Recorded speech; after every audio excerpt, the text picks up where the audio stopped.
Good morning. কেমন আছো তোমরা সবাই? আশা করছি অনেক ভালো আছো। গতকাল রাত থেকে শুরু হয়েছে বৃষ্টি।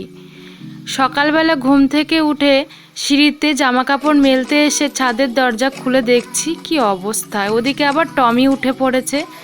আমি আবার শাশুড়ি মাকে একটু গুছিয়ে গাছিয়ে দিয়েছিলাম। দেখো কেটে কুটে দিয়েছি, আজকে আর কাটাটা দেখাতে পারলাম না। উনি আজকে রান্না করবে খিচুড়ি, আজকে খিচুড়ি খাওয়া হবে। আমার হাজব্যান্ড আবার ছাদে একটু আসলো। দেখো কালকে থেকে কারেন্ট নেই, তো এখন জলেরও ব্যবস্থা করতে হবে। প্রচণ্ড বৃষ্টি হচ্ছে, তাই ট্যাঙ্কির মুখটা খুলে ছোট্ট একটা পাতলা কাপড় দিয়ে ঢেকে দিচ্ছে যাতে জলগুলো ওর ভিতরে পড়ে। কি ভালো বুদ্ধি, তাই না?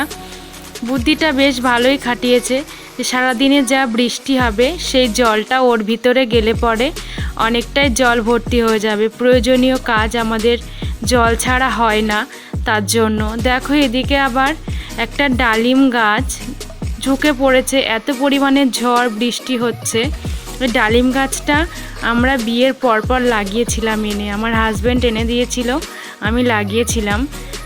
এতদিন ফল দিচ্ছিল না, ফুলগুলো হয়ে হয়ে পড়ে যাচ্ছিল।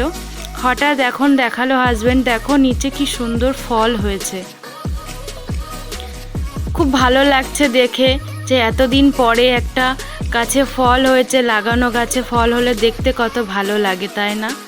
দেখো চারিদিকে কি অবস্থা, শুধু বৃষ্টি আর ঝড়। সকাল থেকে একটুও ভালো লাগে না। এই বৃষ্টির সময়ে একটু খিচুড়ি না খেলে ভালো লাগে বলো? দেখো বেড়ে ফেলেছি খিচুড়ি, হাজব্যান্ড ওদিকে স্নান করে চলে এসছে, খেতে বসে পড়েছি। আমরা দুজনে মিলেই খাচ্ছি, বাড়ি না থাকলে খাওয়া হয় না। আজকের মতো টাটা।